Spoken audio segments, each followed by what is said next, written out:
ಮನೆಗಳ್ಳತನ ಮಾಡ್ತಾ ಇದ್ದಂತ ಖತರ್ನಾಕ್ ಕಳ್ಳನನ್ನ ಬಂಧಿಸಲಾಗಿದೆ. ಶಿವಮೊಗ್ಗ ಮೂಲದ ಮೂರ್ತಿ ಬಂಧಿತ ಆರೋಪಿ. ಬಂಧಿತನಿಂದ 245 ಗ್ರಾಂ ಚಿನ್ನದ ಸರವನ್ನ ಪೊಲೀಸರು ವಶಕ್ಕೆ ಪಡೆದಿದ್ದಾರೆ. ಮಾಗಡಿ ರಸ್ತೆ ಪೊಲೀಸರಿಂದ ಆರೋಪಿಯನ್ನ ಬಂಧಿಸಲಾಗಿದೆ.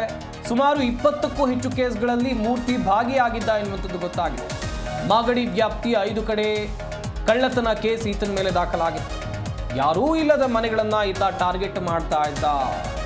ಡೋರ್ ಲಾಕ್ ಮುರಿದು ಮನೆ ಕಳ್ಳತನವನ್ನ ಮಾಡ್ತಾ ಇದ್ದ. ಸುಮಾರು 20ಕ್ಕೂ ಹೆಚ್ಚು ಕೇಸ್ಗಳಲ್ಲಿ ಭಾಗಿಯಾಗಿರುವಂತಹ ಆರೋಪಿ ಈತ. ಮಾಗಡಿ ರೋಡ್, ಕೊಡಿಗೆಹಳ್ಳಿ, ಆವಲಹಳ್ಳಿ, ಕೋಣನಕುಂಟೆ, SG ಪಾಳ್ಯ ಸೇರಿದಂತೆ ಹಲವು ಕಡೆ ಈತ ಕೈ ಚಳಕವನ್ನು ತೋರಿದ್ದ ಎನ್ನುವಂಥದ್ದು ಗೊತ್ತಾಗ್ತಾ ಇದೆ. ಇದು ಮತ್ತೊಂದು ಜ್ಯುವೆಲರಿ ಶಾಪ್ ಅಲ್ಲ, ಇದು ಕೂಡ ಕಳ್ಳನ ಕೃತ್ಯ, ಕಳ್ಳನ ಕೈ ಚಳಕ. ಪೊಲೀಸರು ವಶಪಡಿಸಿಕೊಂಡಿರುವಂಥ ಚಿನ್ನಾಭರಣಗಳು. ನಾನು ಆಗಲೇ ಒಂದು ಪ್ರಕರಣದ ಬಗ್ಗೆ ಹೇಳ್ತಾ ಇದ್ದೆ, ಅಲ್ಲಿ ಹೇಗೆ ಮಾಂಗಲ್ಯ ಸರ, ಚಿನ್ನದ ಚೈನ್ಗಳನ್ನು ಟಾರ್ಗೆಟ್ ಮಾಡಲಾಗ್ತಿತ್ತು ಅಂತೇಳಿ. ಆದರೆ ಇದು ಕೊಂಚ ಭಿನ್ನ. ಇದು ಈತ ಇರೋ ಬರೋದು ಎಲ್ಲವನ್ನು ಕತ್ಕೊಂಡು ಬರ್ತಾ ಇದ್ದ. ಮೂರ್ತಿ ಅಂತೇಳಿ ಈತನ ಹೆಸರು. ಶಿವಮೊಗ್ಗ ಮೂಲದವನು.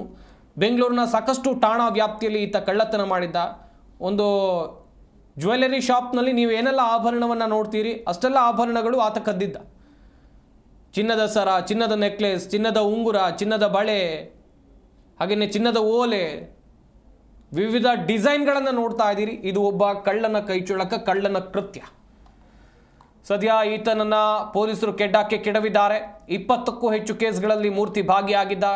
ಮಾಗಡಿ ವ್ಯಾಪ್ತಿಯ 5 ಕಡೆಯಲ್ಲಿ ಈತನ ಮೇಲೆ ಕಳ್ಳತನ ಕೇಸ್ ದಾಖಲಾಗಿತ್ತು. ಹಾಗೆಯೇ ಯಾರೂ ಇಲ್ಲದ ಮನೆಗಳನ್ನೇ ಈತ ಟಾರ್ಗೆಟ್ ಮಾಡ್ತಾ ಇದ್ದ. ಮನೆಯ ಒಳಗೆ ಹೋಗಿ ಕಳ್ಳತನವನ್ನು ಮಾಡ್ತಾ ಇದ್ದ. ಇಡೀ ಏರಿಯಾ ತಿರುಗ್ತಾ ಇದ್ದ. ಕರೆಕ್ಟಾಗಿ ಈತನ ಗೆಸ್ ಸರಿಯಾಗ್ತಾ ಇತ್ತು. ಯಾರು ಯಾವ ಮನೆಯಲ್ಲಿ ಇಲ್ಲ, ಎಲ್ಲಿ ಹೋಗಿದ್ದಾರೆ, ಯಾವ ಮನೆ ಖಾಲಿ ಇದೆ, ಎಷ್ಟೊತ್ತಿಗೆ ಹೋಗ್ಬೋದು, ಹೇಗೆ ಕಳ್ಳತನ ಮಾಡಬಹುದು, ವೆರಿ ಕ್ಲಿಯರ್ ಆಗಿತ್ತು ಈತನಿಗೆ. ಸದ್ಯ ಮೂರ್ತಿ ಕೆಡ್ಡಾಕೆ ಬಿದ್ದಿದ್ದಾನೆ. ಮಾಗಡಿ ರೋಡ್, ಕೊಡಿಗೆಹಳ್ಳಿ, ಆವಲಹಳ್ಳಿ, ಕೋಣನಕುಂಟೆ, SG ಪಾಳ್ಯ ಸೇರಿ ಹಲವು ಕಡೆ ಈತ ಕೈಚಳಕವನ್ನು ತೋರಿದ್ದ. ಸದ್ಯ ಆರೋಪಿಯನ್ನ ಬಂಧಿಸಿ ಪೊಲೀಸರು ಜೈಲಿಗೆ ಕಳಿಸಿದ್ದಾರೆ. ಮಾಗಡಿ ರಸ್ತೆ ಪೊಲೀಸ್ ಠಾಣೆಯಲ್ಲಿ ಪ್ರಕರಣ ಕೂಡ ದಾಖಲಾಗಿದೆ.